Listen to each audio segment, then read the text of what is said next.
morning, and Yes. thanks for having me. And with me in the studio is our co-guest special anchor, Mr. Bosun Omofai, CEO of Frontier Africa Reports. Good morning. Good morning. Thanks to be here. When you have Mr. Ebo Ayodeji and Mr. Bosun in the studio, through virtual too, you can really have a good conversation around the markets, from fixed income to any part of the capital and financial markets. So thank you for joining us. What are your thoughts around this whole development? In my view, we need to first understand that the way Nigeria economy is structured, we cannot afford a lockdown for a long time. Close to 60 to 70% of the economy is driven by the informal sector. Yes, we're trying to balance between preserving lives and also the economic activity. But if extension would lead to major chaos because we feel that most Nigerians live on daily earnings and they will need to survive. So we may have other diseases escalating from hunger, also insecurity, if this is further prolonged. Yeah, so but we'll see how it unfolds from the court of May, and we're hoping that there won't be any major resurgence and that would require a major lockdown. But I know the government will also be tracking in terms of the numbers, in terms of the transmission, like they transmitted it based on people flying the road. And a lot of rules have been stated. So it's now enforcing how government is able to enforce, especially for public transport. Are they able to enforce the 60% capacity? Those are some of those things that we'll be looking at how it unfolds. But we feel that for most companies, we still be working mostly from home to see how events unfolds in the next few weeks. Yeah, it's very important, the balance between health and economic recorded cases of it. How has it been operating this period despite the low yield environment? What are the developments that are happening there so far? Yeah, significant maturities in the month of April, and that's interest in OMO. There was also increased interest in OMO investment in OMO bills, stage of investment in OMO, pending when they will get more clarity. But at least we saw yesterday CBN has issued the announcement that. Okay. Also, it's something that opens like the FMDQ and the rest, and also this period we're seeing an increasing trend. Mr. Bo, what is really driving this? Yes, I think it's the yield environment.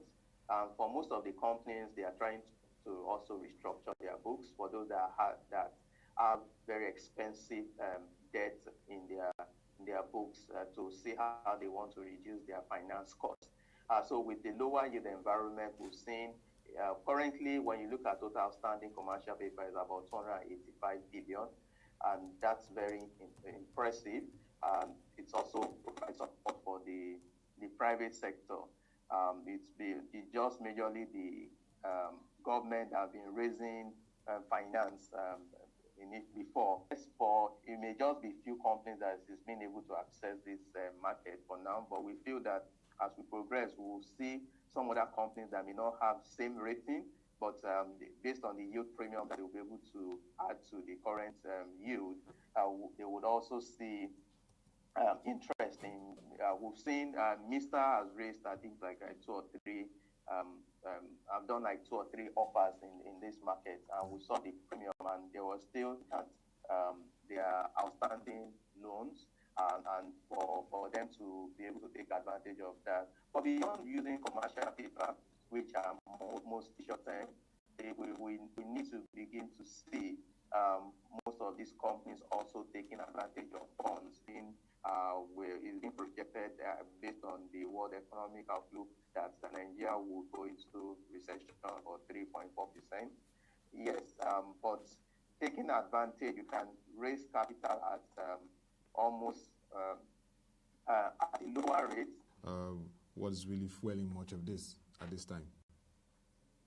Yes, we need to look at from one instruments, which are bonds. So when you look at the last bond auction, based on the offer, the FGN offered 20 billion each for 5-year, 15-year, and the 30-year instruments. And we saw in terms of when you look at the subscription level, that's high as about 275 billion, that's about 500% increase. And when you look at even the clearing rates, government was able to clear at the lowest order 20 billion balance was from non-competitive bid. And when you look at the marginal rates, the 5-year closed at 9%, the 15-year closed at 12%, and the 30-year closed at 12.5%. So we've seen that governments have, and also when you look at in terms of the gap in the budget, it also shows that government needs to borrow more this year. The press release said the federal government had reappraised the 850 billion naira loan, but is looking at locally from the market, because part of the discussion is the federal government should stay away from foreign borrowing, excess foreign borrowing at this point, and focus on deepening the right now for the government. So we need to watch both. But at this time, I think the government is a little bit more wary for some of the big international 50s injected into his already scheduled borrowing plans for 2020. Again, the government does not want to honestly a resurrection of the Orosanye report of 2000. And paper is there. It's okay. It's good time reform policy of the Buhari's administration. It has to be implemented very well. It has to be implemented, and it has to be implemented very well. There's no better time. And I'm sure the government's back is against the wall. Perhaps it's a whole lot of money. If you can put that in the business and the private sector, that would be good. But the private sector is just huge. It is time now to readjust the public and the civil service sector in a manner that will be able to sit and transfer them to the private sector and enable them to be more productive, create wealth, pay more tax to the government, create jobs that the government sorely needed. Because as huge as this and the rest of them, in turning around the ship of the economy, and this is going to be a major turning point if we're able to do that. So the 850 billion naira is good to do that locally. But again, if you're borrowing locally, you also need to shed some weight as an issue. Many of the dailies and I said. Ayodeji, foreign borrowing and focus more on domestic and also the side implications. Yes, I think bonds locally are already. So currently, when you look and when you come to the local segment, you see that yield is also around the 11.5-12% on the average. So and that's not before factoring a potential adjustment or what we want to call it devaluation. So government have realized that compared to when they were raising the last bond, I think was raised around 6%, already. Locally, yes, in terms of crowding out effect, we'll see that. But you also want to look at it vis-a-vis potential maturity. So looking at the analysis, 50 billion, and we've seen the shift from shorter-term investments from shorter-term instrument to longer-term instrument. So we'll continue to see that. And speaking to the Orosaye's report, yes, it's long overdue for us to see how we want to rationalize and restructure in terms of our recurrent expenditure. When you look at the budget, recurrent expenditure accounts for close to 50%. With the review of the budgets that government did, there was a limit to which they could cut down the recurrent expenditure.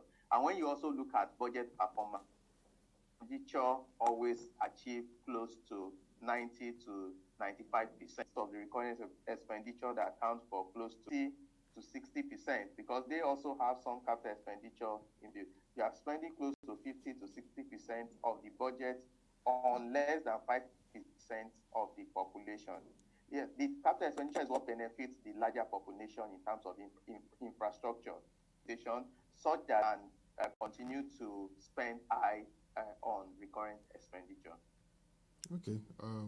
Let's look at the Eurobond market, which Boson mentioned initially, the challenges in Europe, France, Germany, and even Italy. What is the investors' appetite like, and what activities are we seeing around that market now?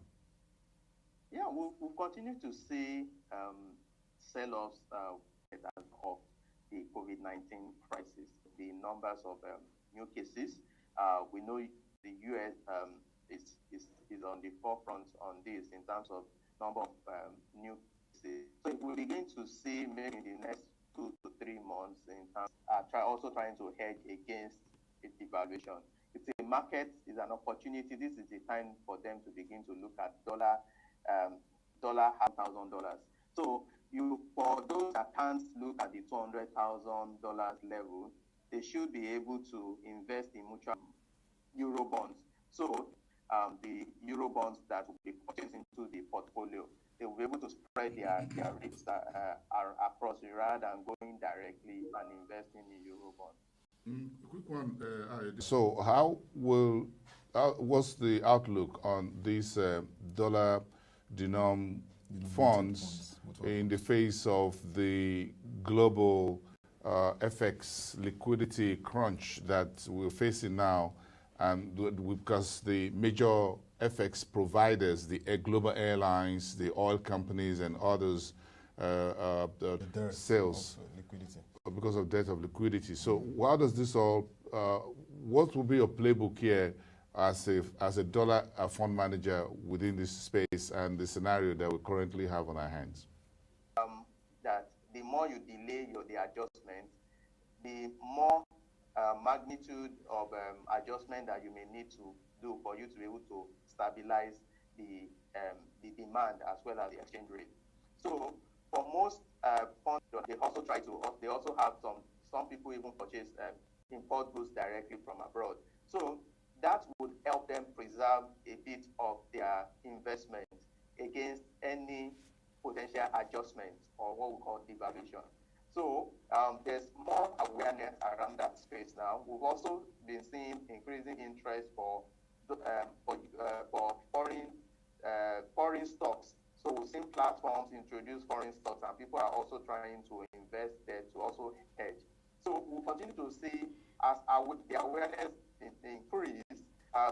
When you also look at the history, you look at the number of dollar-denominated mutual funds that we have, they were less than 2 or 3.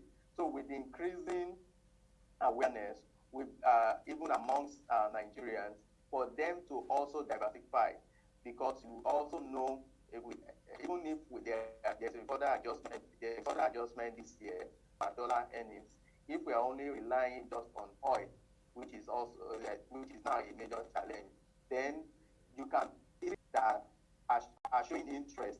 Really, you will feel that because there's a lot of dollar-denominated fund outside there, that they are aware or they understand how it works. So we had to explain to a lot of people in terms of how it works, in terms of those investors will be able to protect and hedge their funds or their investment against any potential devaluation. Okay, Mr. Ebo, please make some adjustment. I think we're having some difficulties hearing you very well from your end, but the sky is not the limit. In other words, there's still room for more players. Then it helps folks the dollar gives you activity. Because, and there's the gap between the macros and the markets is not so wide. It's just like Siamese twins, both sides of the same coin. Because if we don't get productive in a manner in which, moving forward, in which we begin to earn foreign exchange beyond oil and in a very quick and organized, structured fashion, then the pressure that will put the central bank and the market and the financial markets will be enormous. That means this looks better, keep the right size. We need to look beyond oil. And it's not just by word of mouth. We need to have industrial and sector, tourism sector across the country in such a manner that folks can come in and spend dollars, which are foreign currency, and then we can earn. If we can just follow the playbook for the Gambia, for Kenya. So we need to look at our service sector again as services sector, not just expanding in Naira terms, but services that will be able to earn foreign exchange. Ethiopia, from hotel to aviation, consumption, in which everybody pays in Naira, is that will help us, even with, from what Ayodeji said, if there's a time to do that, it's like yesterday. It's not just productivity for the sake of productivity, ability to go for tourism within or outside the country based on your wage. Our productivity right now in Naira terms is so paltry. It's about 1,000 Naira per person. So if we're not productive at all, we're entrepreneurs 6,000 miles. So truck drivers are driving trucks from Beijing to Berlin. Now, that logistics and infrastructure, these folks will be earning FX. Imagine if we have such a great FX beyond oil. Yeah. Very, very important. Very, very important. And speaking of global developments, Mr. Ebo, yesterday we saw that the U.S. economy, for the first time since 2008, shrank. So we saw that the U.S. Fed left their rates unchanged at the current 0% level. How would this impact emerging markets? They will also have that impression for the U.S. market to also contract within this period. There's also the negatives. I know the CBN would also try to see what they can do to reduce the outflow, and the option they may have is also to increase the yield on the OMO bills. But for most of those investors, foreign investors, because to accept that concern is also addressed from the CBN angle in terms of the liquidity of the OMO bills, even if the CBN increase rates on the OMO bills to attract or to retain the investors. Recall that I said that when you look at in terms of OMO maturities this year, we are still expecting about $19 billion to mature this year. We can, based on statistics, maybe about 45 to 50% can be assigned to foreign investors. The $3.4 billion from IMF is coming, may serve as a cushion. Also, you were expecting about $2.5 billion from World Bank and $1 billion from AFDB. So all those ones may serve, if they come in on time, may also help to minimize the pressure on the CBN. But CBN, based on current reality, we feel that there would be a need for further adjustments. Because even for the foreign investors, they are concerned, and that's part of why they are also trying to pull out their funds. Or if they see that the Naira is rightly priced, they may also, you mentioned, and based on what happened yesterday, Fed keeping rate at 0%. So when you look at yield on fixed income, is really very low. So they may, if they are assured of, in terms of the right pricing of the Naira, we may not see as much pull out as anticipated. So I feel that's the angle that the CBN needs to look at, getting the right pricing and cash dollars and transfer dollars, as well as even the ironing window. There was very slim margin, so there wasn't any incentive for people to run trade. And CBN could relax and they could just support if there's any shortage in the FX market. So what we would see is that the interest we would see, or the impact of some of those measures on our fixed income market would be premised or will be determined by some of the actions that we would see from the CBN angle. So, looking at the CBN, you just mentioned the Central Bank of Nigeria, and of course in May.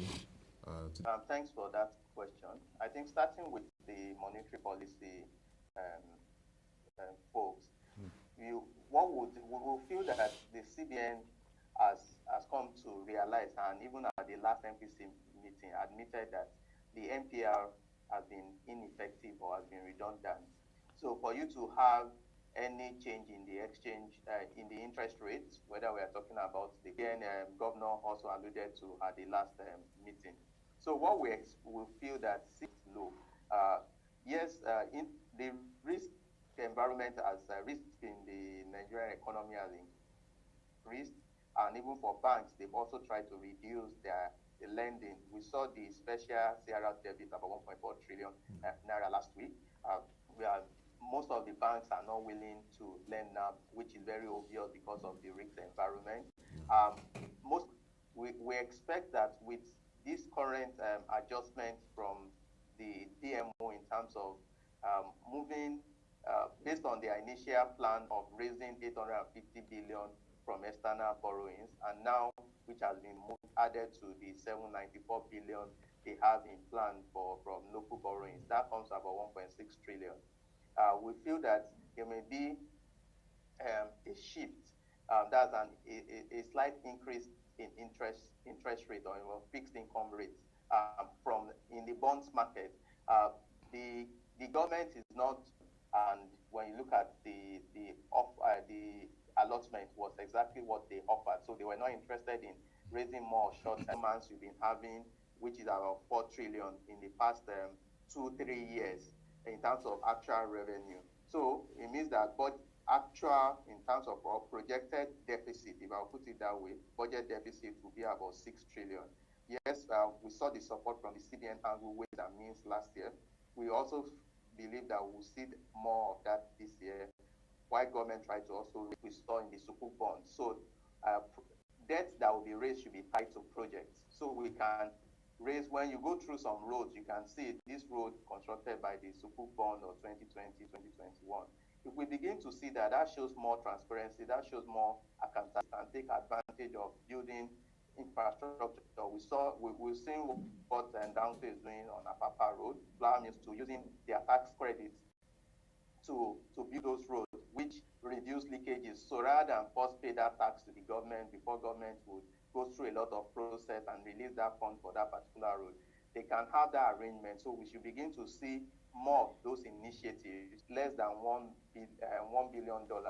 That's that government needs to also be deliberate. There are a lot of interesting policies that the government have come up with, but most times where the challenge comes up is implementation of those policies. Some of our assets that are performing, can we reduce our stake currently to raise more revenue?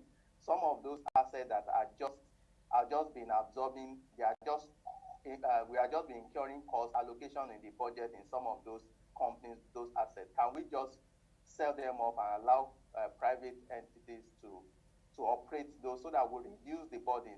Yes, we're excited that in terms of first, we've seen that movement from the 305, and again, they should not subsidize FX also to some group of people and give FX to some other group of people. So overall, if we're able to implement some of these policies, a lot of people have been talking. There's nothing new that I'm saying. There's nothing new that they don't know. Mr. Wilson. If we don't fix the macro side, the monetary and the market side will continue to be under severe pressure. You can't give what you don't have. So the central bank is just intermediating. Basically, we're all down on all fours. The U.S. GDP is down. The numbers are coming out. So everyone is down. Well, like I used the phrase, we're all swimming naked. The tide is out. So how we quickly respond and cover our nakedness, economically speaking, whoever gets to do it faster is there. Look at South Africa. Just got a junk rating, much deeper by S&P. What does that tell you? I just hope we don't get that. At least right now, Nigeria is still some few notches away from that jump. My pleasure. Yes, thanks for having me. Thank you. So that will be all for the market review today. We had Mr. Ebo Ayodeji. You can get real data and analysis on the impact of COVID-19 pandemic on the global and Nigerian economy. All you need to do is to log on to proshareng.com/COVID-19 and you'll get all those insights. Till we come